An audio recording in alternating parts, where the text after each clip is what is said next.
Hi there. I made a mistake in my last video, and it was that I basically sent it out too early. This is what I had going at the beginning. You hit the button, it begins to work, you see it pulsing, it then gets ready, you do the arming lock test, and if you're lucky, this starts singing. Of course, this one's broken for some reason, but no worries. This was the original design. I went through quite a few iterations until I managed to build the final design, which is quite a lot smaller compared to the original. So here's the way it works. The signal will come in here and continue over there, activating each one of these little bit segments. But there's a second thing that it's racing against. These two basically need to be in sync. And the way this works is kind of combined with the other guy. So first of all, this guy comes up here, there's a little flip-flop switch, and continues over there. But then there's also this weird second guy, which has this thing, and this little thing over here. How does this work? Well, it's pretty simple. This is the tester that goes over there. And the other piece is a very interesting latch that goes and continues on flipping this little thingy. So when you hit the button, the first thing which you'll notice is that, well, this one lights and that one lights temporarily. This one has to stay on because as this is traveling, as you can see here, it will do something very special. As you can see, this is now locked, and this is unlocked. What this will do is it'll lock this little repeater and unlock this repeater.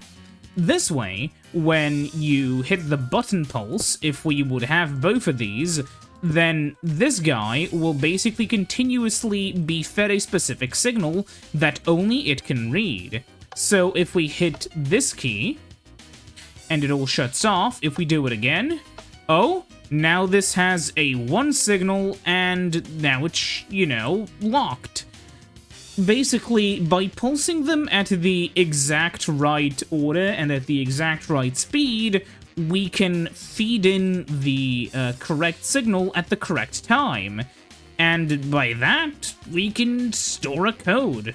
And the way it works is kind of simple. I'll show you later.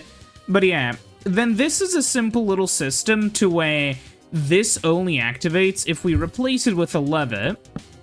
This only activates when you go from an on state to an off state, because as you can see, right now, it is basically, well, okay, there's also an inverter here, you should also count that, but basically, yeah, when you hit it, this guy is locked before it can be turned off, and when you hit it again, it just goes off for just a tiny bit longer, and you can have the system work. And this is a very simple flip-flop where once you put it here, it's locked in this state until something on the other side unlocks it.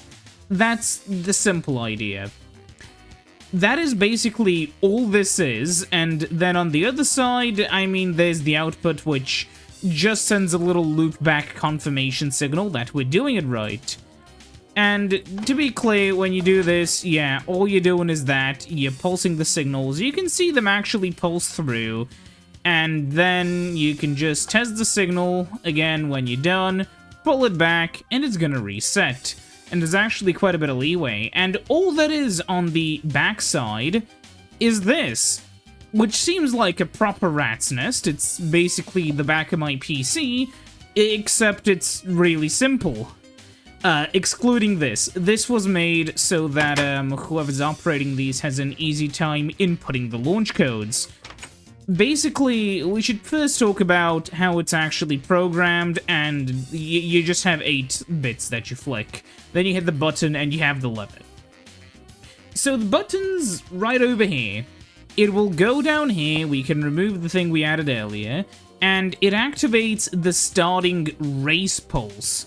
Now this is an improvement over the previous design, which needed the first bit to always be 1. This one doesn't, it just has double the delay on the first one, because there's a first phantom bit which sets the race condition. Then we just have the bits, and, you know, first bit here, second bit here, and as you can see, when we flip these guys into the on state, when we want that bit to be 1, they are flipped off here, which means that here, these guys are unlocked, and the ones which you want to be off are just permanently locked. This is an improvement over the previous design, which, granted, it also doesn't have the little race condition in the front because it's a more primitive design, but also, yeah, it has one of these. If I wanted to make this work with the modern system, all I would need to do is basically expand it by 1 because of that initial race condition. For a bit, I actually thought I could maybe use a pulse from, like, the other one, like from 201. It was a stupid idea anyways, but yeah. This is just the system where you can easily, quickly set it up. Not something you would need to do in a missile silo, because this would be somewhere underground, but the way you set them is, again, really simple. See this torch here? Well, this torch will lock this guy, but oh, on some of these, specifically the second and fifth one, oh, there's just a bit of redstone dust. So, what happens when we do this? Well, as you can probably expect, now these get turned on and locked. And there is some kind of weird errata that I've noticed that I haven't been testing out too much. And it's how much you can really do with the clock pulse, or I guess, sorry, the reset pulse. Which is some weird unlatching behavior. Here's the thing. If you pull the latch before this is pulled, it's going to change the state. Actually, no. So you can pull this one beforehand, and then the moment you input the code, it still doesn't work. Why? Oh, it actually does, never mind. It just takes a time to pass. Okay, that is interesting. So yeah, if you want, you can immediately pull this one, but this is like a confirm launch button, though realistically, this should be the confirm launch button because it sends the actual code. So maybe we should do these the other way around, you know?